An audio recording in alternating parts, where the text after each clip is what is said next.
Playing it smart, Carmen hooked a right and left onto Copperback Road, where the blacktop ended and the streetlights didn't stand a chance. Slowly, she blew smoke out the slim crack of the window. She cast a whimsical grin at Atticus riding shotgun. Calms my nerves. Why she felt the need to explain herself, she had no idea. Maybe guilt was gnawing at her. You know, 'cause one seems to feel a heavy weight of guilt following the brutal battery of an officer in a midnight jailbreak. It wasn't the cigar she needed to be explaining, though. Her tight dress rode up her thighs, and the lace on the neckline irritated her skin. As soon as they got a safe distance from the police station, like, say, Guadalajara, she was finding a nice big pair of sweats and a baggy tee. Never a Girl Scout, her family didn't want her to learn how to be a corporate saleswoman or Martha Stewart.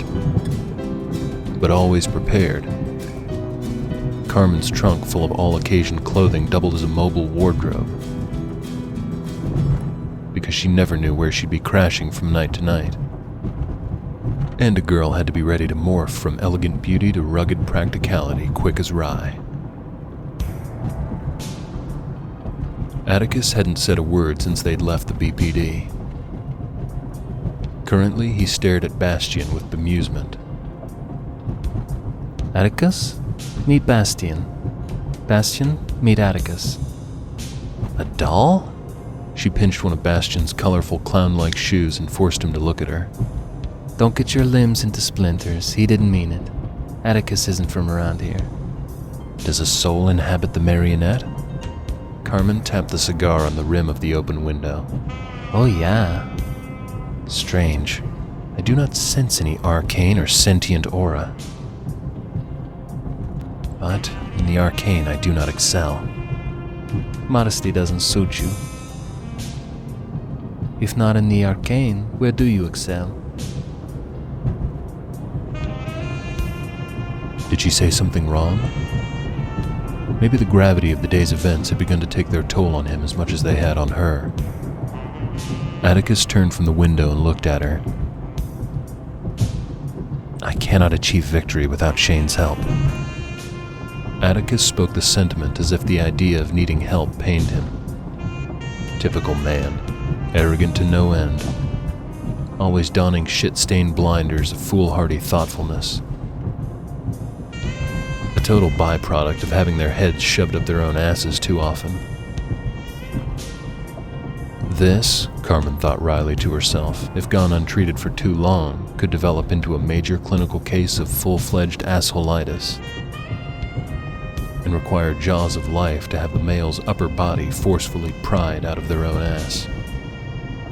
I'm the one that broke you out. From the rearview mirror, her marionette sidekick bobbled spiritedly and shifted his jeering face from her to Atticus. Carmen was a longtime veteran of Buckeye's back roads and streets after midnight, so she knew traffic would be thin. Jeff and Wayne were probably the only two cops on patrol tonight, and, well, Jeff wouldn't be patrolling much more than maybe an ER tonight.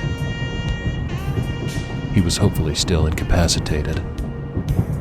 I must return to Stonehenge to fetch my belongings. For what? Clothes? We'll scrape something up along the way. For now, we gotta lay low, dude. Don't nobody need to see hide nor hair of our asses. Lo entiende? Capiche? You getting what I'm saying, dude? Yes, I understand, Madame Carmen.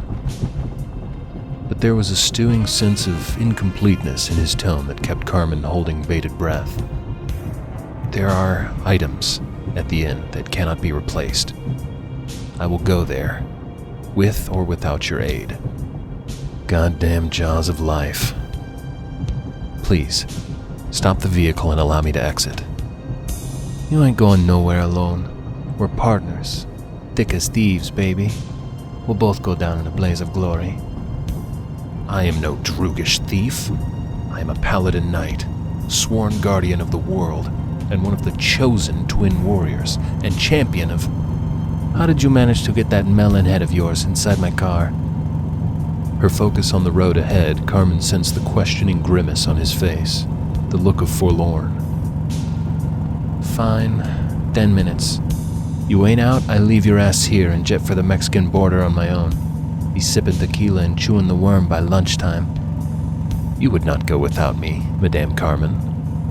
After all, we are thick as thieves. So you do have a sense of humor. I was beginning to get concerned.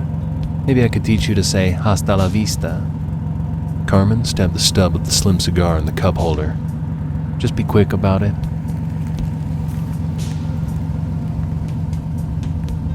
She pulled into the outer parking lot of the Stonehenge Bed and Breakfast.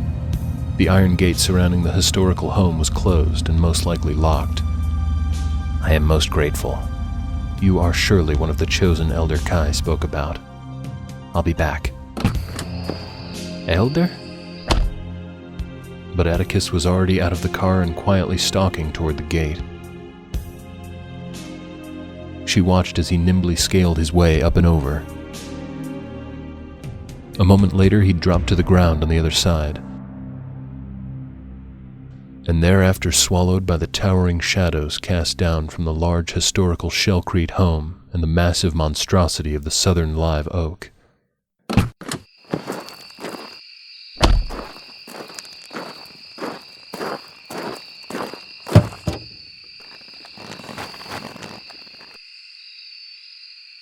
Everything from skirts and jeans to cowboy boots and lingerie, and sweatpants and tees and all color and states of disrepair.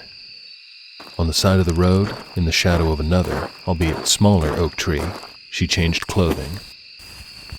She danced her legs into the sweatpants and a Def Leppard Hysteria t-shirt. She checked the screen. Her mother.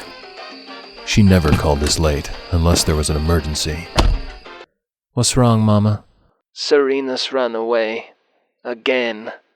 Serena Claire Rosetta Valles, a.k.a. Miss Melodrama Princess. Sweet 16, and she was one sour dumpling in a rotten punch bowl. Life was tough for Serena, what with her brand new Jaguar, designer jeans, and a genuine pearl necklace. And she was Carmen's second cousin, once removed. Or was it twice removed? Barely 4'8" and 90 pounds soaked to the bone, this twit already had more run-ins with the law than Carmen could count. But there was one remarkably awesome thing about Serena. She made Carmen look like a saintess. Stupid, stupid girl. Mama, I can't explain, but I can't come home right now. We need help finding her. You can put your partying on hiatus tonight for your family's sake. I wish I was partying tonight, but You come home, baby doll. Your blood needs you. I'll do my best, Mama. I swear. She hung up.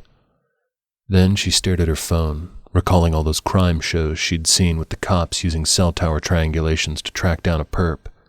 Especially easier nowadays with these high-end yet low-security smartphones. She popped her door open, dropping the phone behind the front tire. Then shifted into reverse. Oops. Bastian, swaying from the rearview mirror, gave her a peculiar stare rather than a judgmental glare. You're absolutely right. I am my own worst enemy and can't be happy with the mundane. So I have to bust strange guys out of jail just to give my life excitement. And maybe I trust my instincts and my good judge of character a little more than I should. I admit that I don't know a damn thing about this guy, but my gut tells me he's the real fucking deal and he can help Amy. It ain't all about Amy either. There's something bigger going down. You just hang around and keep your head up. You'll see. Something crazy big is about to go down right here in Buckeye. And you know what I say? About fucking time. She caressed a hand along the doll's chest, adjusting the collar of his colorful shirt. Don't you worry none about Atticus. He's a good guy. Better than most of the guys who've rode with us. A flutter of shadow wavered somewhere near the wrought iron gate. Atticus appeared with a bag slung across his shoulder.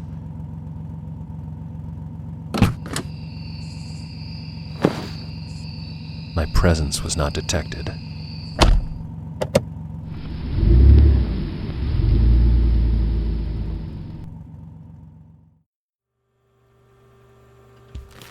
Rodney completed the report, his John Hancock on the bottom line.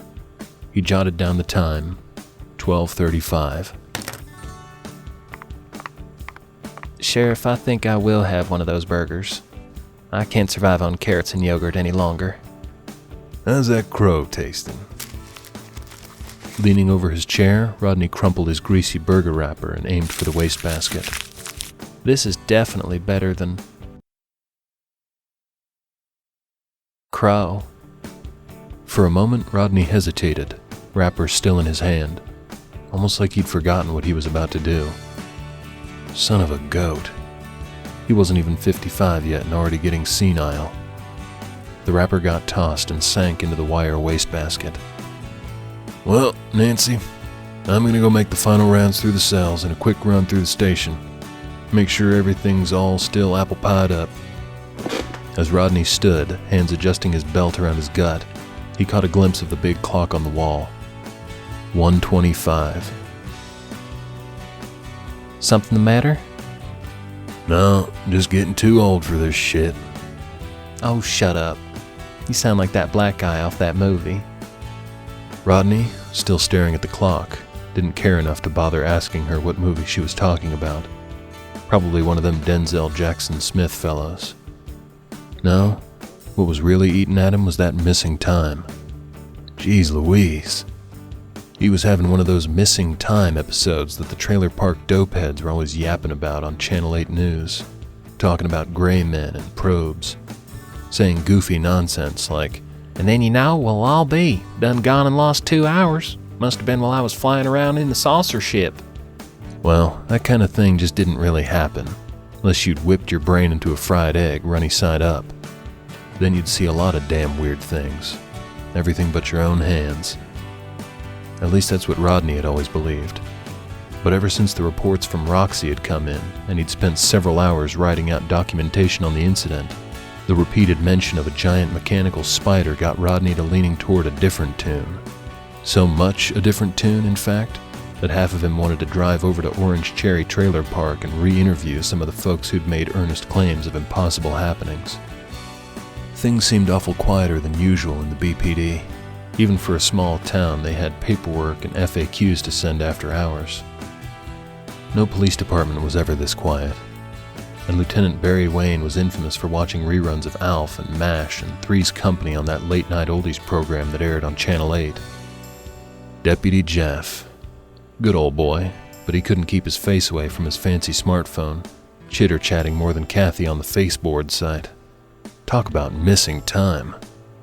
Before leaving the room, Rodney fished into his Carhartt denim shirt hanging from a hook on the back of the door and took an unopened pack of Lucky Strikes. Everybody knew he didn't smoke, but he always kept a pack of the cigarettes on him to offer to Robert Campbell.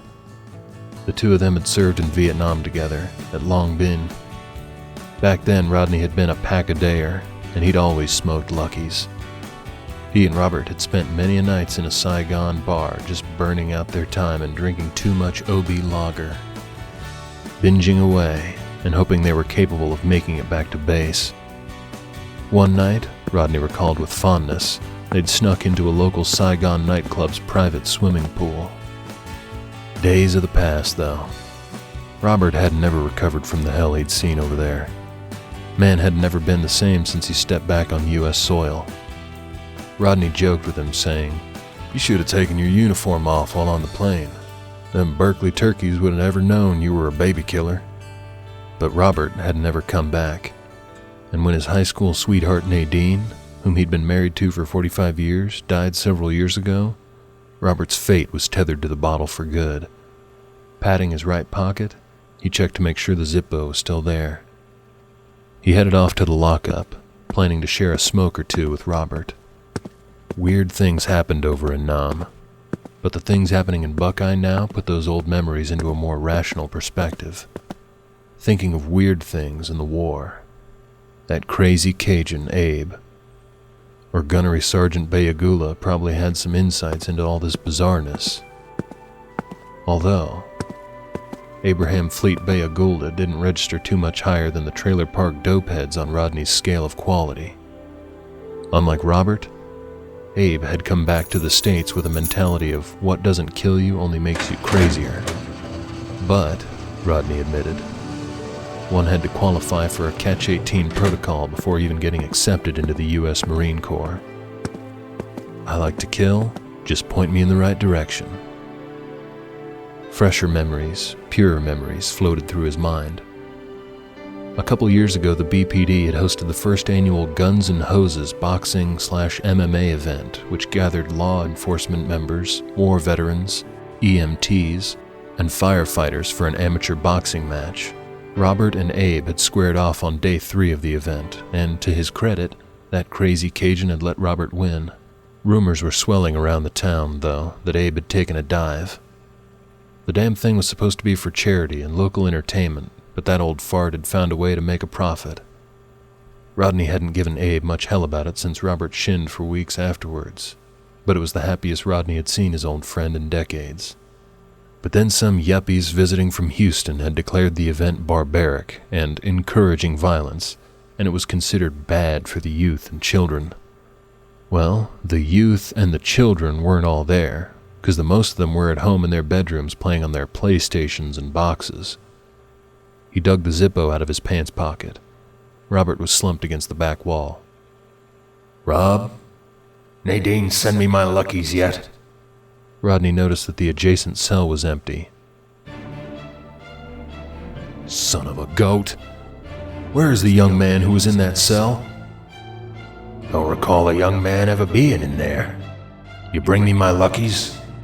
He tossed the whole pack of Luckies in the Zippo to Robert before turning and charging out of the lockup. Were they under a terrorist attack? In this day and age, you couldn't be too careful. Was that young man a homegrown terrorist? The giant mechanical spider, some sort of cutting-edge war weapon with advanced stealth technology? His left hand instinctively reached for his sidearm, a nickel-plated Colt Python. Rodney equipped his weapon, checked the chamber. Loaded. 6 .357 Magnum slugs. The hallway of the precinct remained quiet as a cemetery. Not even the shuffle sound of a styrofoam coffee cup. A pitiful moan emitted from interrogation room A1. Rodney crept slowly. He trained his gun around every corner, ready to pull it, snuff him. The number 1 evidence room door was wide open. Caught on the door frame leading into the interrogation room was a frail black strand of fabric, swishing in the current of the air conditioner. Another moaning noise. A guttural groan. Rodney inhaled a deep breath. He wanted to make it home to his wife tonight. She needed him. She wasn't well and he hated this job. God, he hated this job. He was too damn old for this shit. Around the bend and through the interrogation room doorway, Jeff. Still in his uniform, the deputy squirmed like a worm on a hook, groaning and moaning. There was a large white knot on the side of his head. A slight abrasion marred one cheek. Bludgeoned trauma to the cranium. Next to Jeff's writhing body was what appeared to be a condom. Jesus H. Christ, what the hell happened to you? After a moment of rubbing his battered head and regaining his composure, the officer shot him a deadpan stare. Carmen Valles.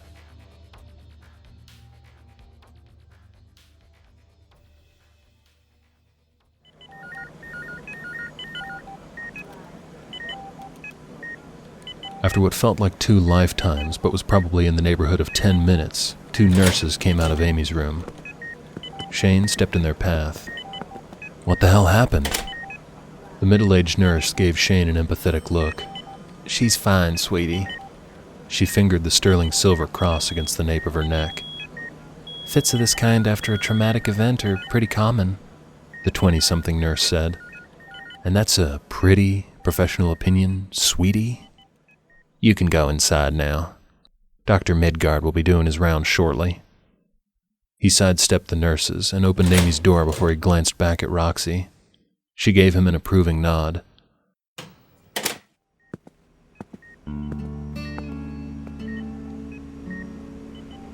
Amy laid facing away from him, her little body all scrunched up in a bundle of stiff hospital sheets. God. She looked so peaceful, too peaceful. The white hospital blanket coiling her slumbering form could have doubled as a burial shroud. Fuck, man. Don't think like that. She's not dying. As if she'd heard his thoughts, Amy stirred and twisted over.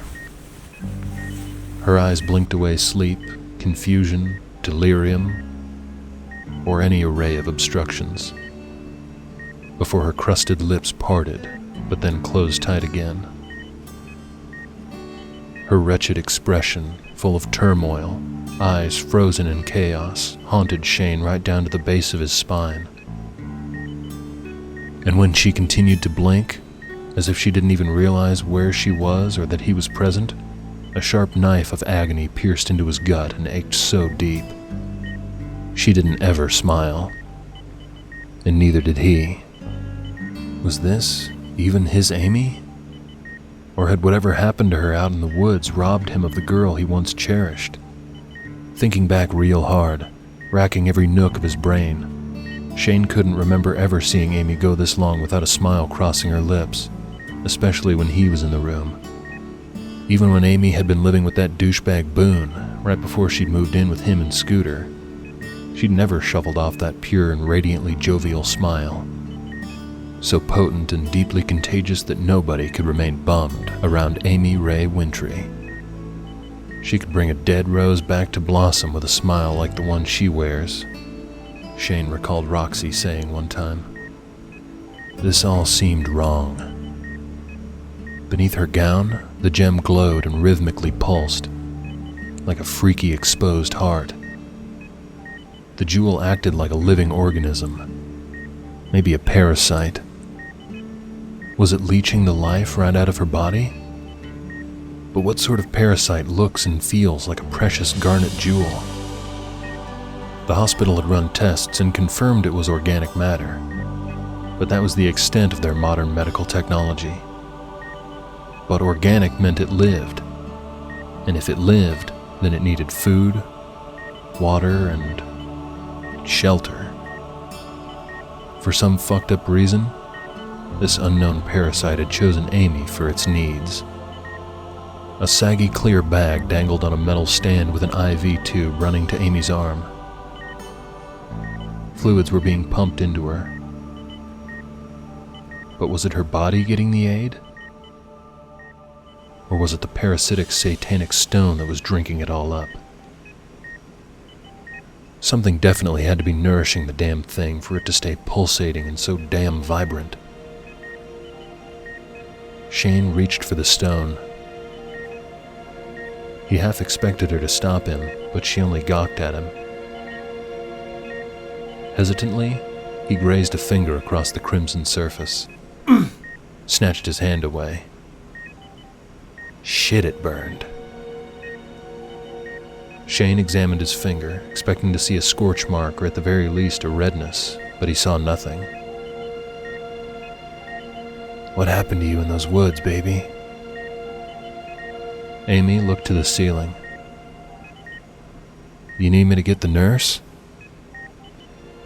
Her neck craned, focus moving from the ceiling to him.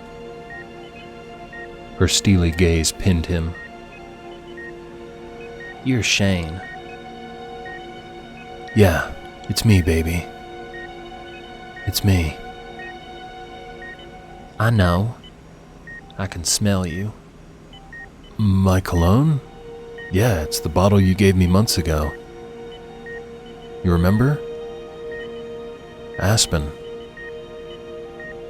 Amy panned the room. She began to fidget, legs curled and squirming beneath the blanket.